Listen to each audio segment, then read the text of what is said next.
This challenge for Track A is called Can't Cease the Vision. Within it, you are employed by a dam that has had its floodgates compromised. The floodgate has a daily revolving 8-digit launch code that opens it, and only 2 employees know what that code is. Despite this, the code has been found in areas of the dam site where these 2 employees do not have authorized access.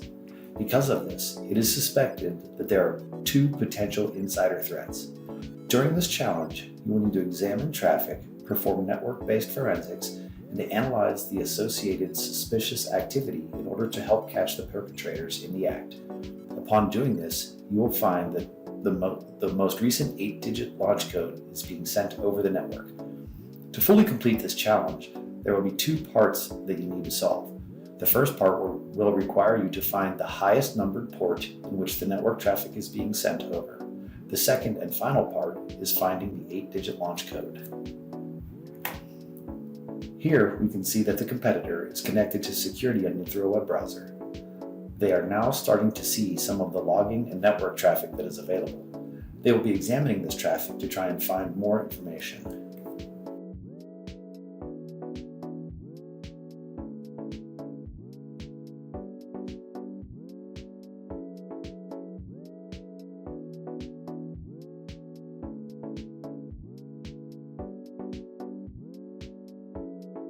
Here, we can see that they're starting to create a job within Security Onion.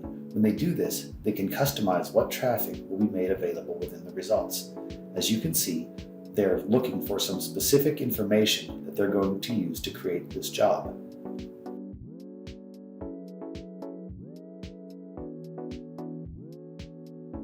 The competitor is now adding the Security Onion sensor ID, which is required in this scenario to help find the information they're looking for. You will notice that they're putting in the source IP address of 10.1.1.10, which is one of the hosts that they want to focus on, as well as a destination IP address of 10.2.2.20. This will help focus the results on the network traffic that they want to look at. You can see now for the final parameters of this job that they are specifying the date and time ranges for the traffic that they want to capture. Here, they change the date range from April 14th through the 16th.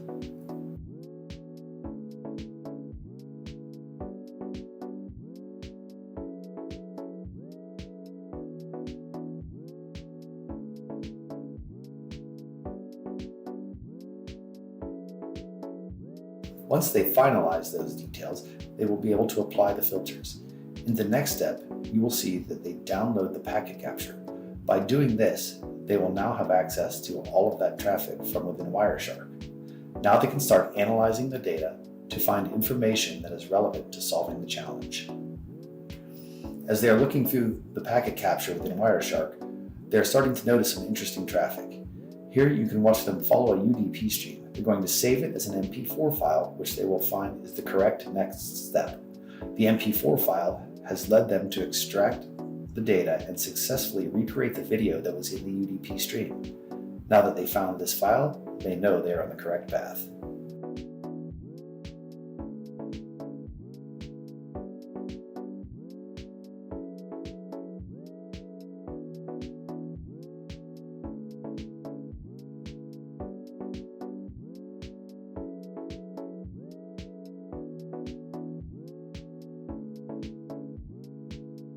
Realizing that this is the correct method of extracting files from the packet capture, they're going to rename this file. I believe they understand that there's going to be additional files they need to extract, and that they will need to save these streams as different files. Here they've opened a new UDP stream. Following the same steps of exporting the raw data to a file, they've created a new file called 1.mp4.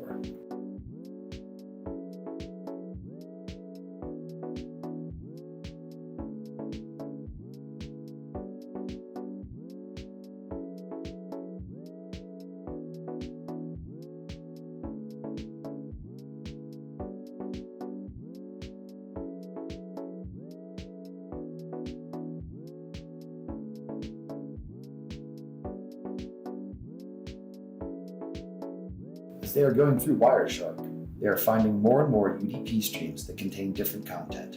They understand that each one might contain a video, so they are going to continue using the same process of following the stream, exporting the raw data, and writing it to a file with an MP4 extension.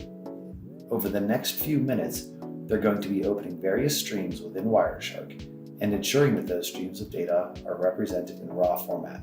Once they've done that, they are going to export the data and save it as a series of files. Throughout this process, they create roughly 11 different MP4 files. As they do this, they'll find that some of these files will open and run as expected. However, some of them will end up being corrupted. By doing this, they are finding important artifacts that are required to solve part 2 of this challenge.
Here we can see that the competitor is back in Security Onion, and it looks like they are going to create and download a new packet capture.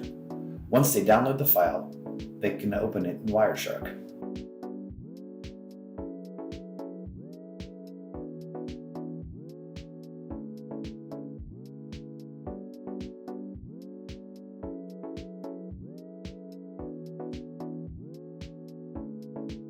In this packet capture, they are looking at some of the statistics. They are looking at the endpoints of the traffic that was sent, IP addresses that were interacted with, and ports that were used, among other details. This activity will lead them to the answer for question 1 of this challenge. Question 1 requires the competitor to find the numerically highest destination port used during the transaction between the two hosts. In this case, those hosts are 10.1.1.10 and 10.2.2.20.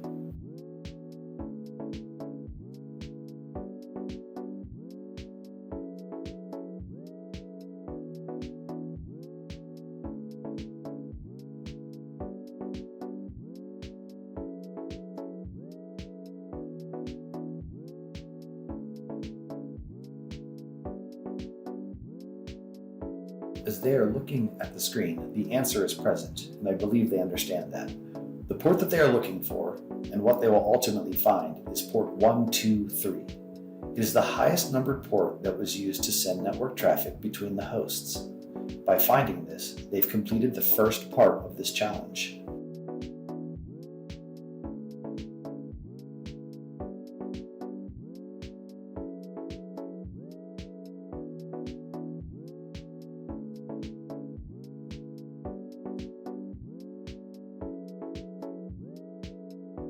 Here, they are opening Visual Studio Code. They're going to be opening up the MP4 files they extracted and viewing them in the Visual Studio Code built-in hex editor. Now that they've calculated the size of the zip file using the hex code from the MP4, they reran the tail command with the new size that they're expecting the zip file to be and wrote it out to 0.zip.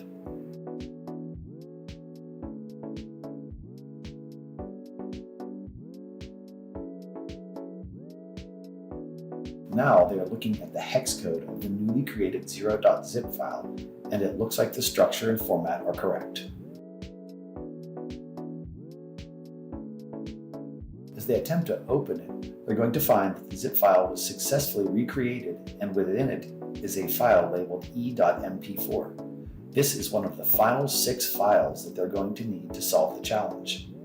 They're now going to repeat this process for the other MP4 files that were successfully extracted from the file capture.